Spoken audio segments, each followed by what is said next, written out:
ഇന്ന് ഈ ഒരു സ്പ്രിങ് കൊണ്ട് വർക്ക് ചെയ്യാമെന്ന് വിചാരിച്ചു. ഇത് കുറച്ച് നല്ല കട്ടിയുണ്ട് കേട്ടോ. ഞാൻ കട്ട് ചെയ്തിട്ട് അത് കമ്മലുണ്ടാക്കാമെന്ന് വിചാരിച്ചിട്ട് പറ്റിയില്ല. അപ്പോൾ പിന്നെ വിചാരിച്ചു എന്നാൽ പിന്നെ മാറ്റിയിട്ട് വേറെ എന്തെങ്കിലും ഉണ്ടാക്കാമെന്ന്. ഇതിന് വേണ്ടിയിട്ട് കുറച്ച് ബീഡും പിന്നെ അത് സ്പ്രിങ്ങും വേണം. അങ്ങനെ ഇതിൻ്റെ ഓരോ കണ്ണിലും 3 ബീഡ് എന്ന രീതിയിൽ കോർത്തെടുത്തു. അപ്പോൾ അതിങ്ങനെ തെന്നിപ്പോവും. നമ്മൾ ലാസ്റ്റാണ് അത് കറക്റ്റ് നിൽക്കുള്ളൂ കേട്ടോ. എന്നാലും ഒരു കണ്ണിൽ 3 എന്ന രീതിയിൽ കുറച്ച് ബീഡ് കോർത്തെടുത്തു.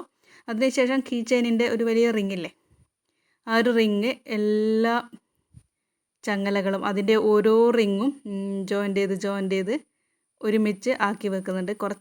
കുറച്ചല്ല, നല്ല രീതിക്ക് ബുദ്ധിമുട്ടായിരുന്നു കേട്ടോ. ഒന്നാമത് കുറച്ച് കട്ടിയുള്ള സ്പ്രിങ് ആയതുകൊണ്ട് തന്നെ അത് ശരിക്കും ഇങ്ങനെ പ്രസ് ചെയ്ത് പിടിച്ചിട്ട് ആ ഒരു റിങ് അതിൻ്റെ ഉള്ളിലിടാൻ നല്ല ബുദ്ധിമുട്ടുണ്ടായിരുന്നു.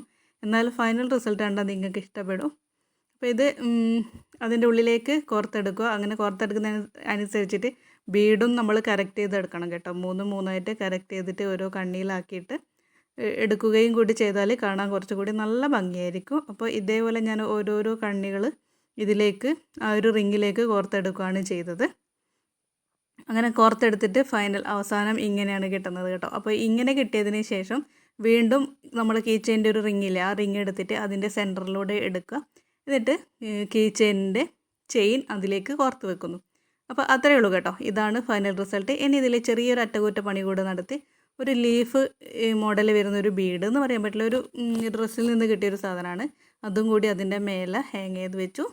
അപ്പോൾ ഇതാണ് ഫൈനൽ റിസൾട്ട്. ഇഷ്ടപ്പെട്ടാൽ ലൈക്ക് ചെയ്യണം, കമൻറ്റ് ചെയ്യണം, ഷെയർ ചെയ്യണം. നമുക്ക് മറ്റൊരു വീഡിയോയിൽ വീണ്ടും കാണുന്നത് വരെ ബൈ.